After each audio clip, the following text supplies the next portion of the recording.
It all started with a casual comment from a bar owner that inspired a man to come up with an unusual idea: delivering beer to soldiers on the front lines in Vietnam. His friends dismissed it as drunk talk, but the next morning, when he sobered up, his two buddies had already spread his bold declaration throughout the neighborhood. Soon, families with sons serving at the front began approaching him. One mother even asked him to give her son a warm hug if he saw him. John felt he couldn't back down now. Refusing would ruin his reputation in the community, so he had to maintain this well-intentioned promise. When John returned home, he faced his father's criticism at the dinner table. Neighbors had already dropped off items for him to deliver to their loved ones at the front. Everyone who knew John treated it as a joke. Neither his parents nor his sister believed that a man who slept until afternoon and spent his evenings drinking at the bar would actually travel alone to the war zone. Frustrated by his family's mockery, John stormed away from the dinner table. But then something happened that gave him the courage to overcome any obstacle. His childhood friend's mother gave him a lucky charm to deliver to Tom, who had recently been reported missing in action. Seeing the hope in her eyes as she clung to that word missing, John couldn't bring himself to say he wouldn't go to Vietnam. The next day,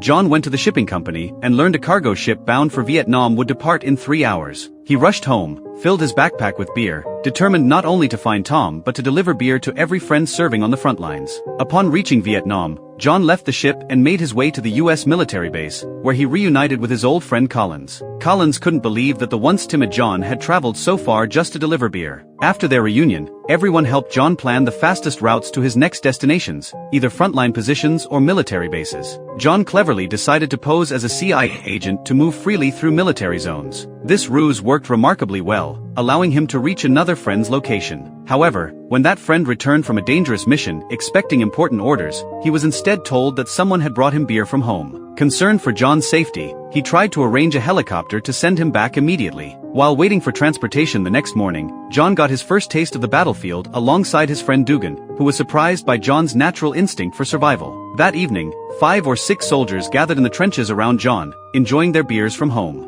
Then came the devastating news: Reynolds, another friend John had planned to visit, had been killed in action. The harsh reality of war struck home. No one could predict what might happen next. As John's mission drew to a close, having left his mark on the war zone, a helicopter arrived to take him back.